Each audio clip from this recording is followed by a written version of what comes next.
ہم لوگ روزانہ ہی اگر دیکھیں تو اپنی زندگی میں کتنے ہی گناہ کرتے ہیں۔ کچھ گناہ ہوتے ہیں جو صغیرہ گناہ ہوتے ہیں،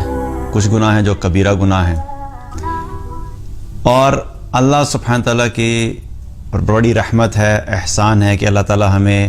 ہمارے گناہوں کو معاف کرنے کے لیے وقتاً فوقتاً مختلف مواقع دیتا رہتا ہے۔ کبیرہ گناہوں کے لیے توبہ لازمی شرط ہے، لیکن جو صغیرہ گناہ ہیں اللہ سبحانہ تعالیٰ ہمیں بہت سے ایسے مواقع دیتا ہے جن کے ذریعے سے اللہ تعالیٰ ہمارے صغیرہ گناہوں کو معاف کر دیتا ہے۔ 10ویں محرم کا روزہ، یوم عاشورہ کا روزہ، یہ بھی اللہ کی طرف سے ایک اپرچونٹی ہے کہ جس کے ذریعے سے اللہ سبحانہ تعالیٰ ہمارے گناہوں کو معاف کر دیتا ہے۔ صحیح مسلم کی ایک روایت ہے کہ جس میں آتا ہے کہ نبی صلی اللہ علیہ وسلم سے جب 10ویں محرم کے روزے کے بارے میں پوچھا گیا تو آپ صلی اللہ علیہ وسلم نے فرمایا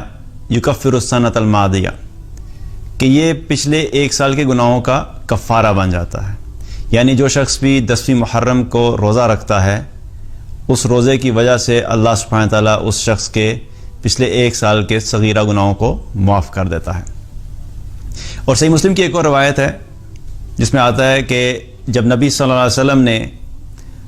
10ویں محرم کا یوم عاشورہ کا روزہ رکھنے کا حکم دیا تو صحابہ نے عرض کیا یا رسول اللہ، یہ دن تو یہود و نصارہ کے نزدیک بھی تعظیم کا دن ہے۔ تو آپ صلی اللہ علیہ وسلم نے فرمایا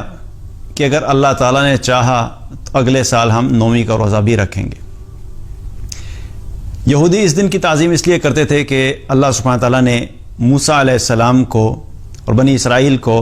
10ویں محرم کے دن فرعون سے نجات دلائی تھی، تو وہ اس خوشی میں اس دن کی تعظیم کرتے تھے۔ تو آپ صلی اللہ علیہ وسلم نے یہود و نصارہ سے مشابہت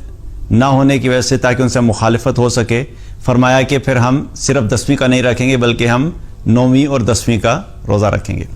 تو جو شخص بھی 10ویں محرم کا روزہ رکھنے کا ارادہ رکھتا ہو وہ 10ویں کے ساتھ 9ویں کو بھی ملا لے تو 9-10 کا روزہ رکھ سکتا ہے۔ اگر 9-10 محرم کا نہیں رکھ سکتا تو 10-11 کا بھی رکھا جا سکتا ہے۔ لیکن اگر کسی مجبوری کے تحت کوئی انسان یہ کہے کہ میں صرف ایک ہی دن کا روزہ رکھ سکتا ہوں تو وہ 10ویں محرم کا روزہ رکھ لے۔ اللہ سبحانہ تعالیٰ کی رحمت سے امید ہے کہ اللہ تعالیٰ اس کے ذریعے سے اس کے پچھلے ایک سال کے گناہوں کو معاف کر دے گا۔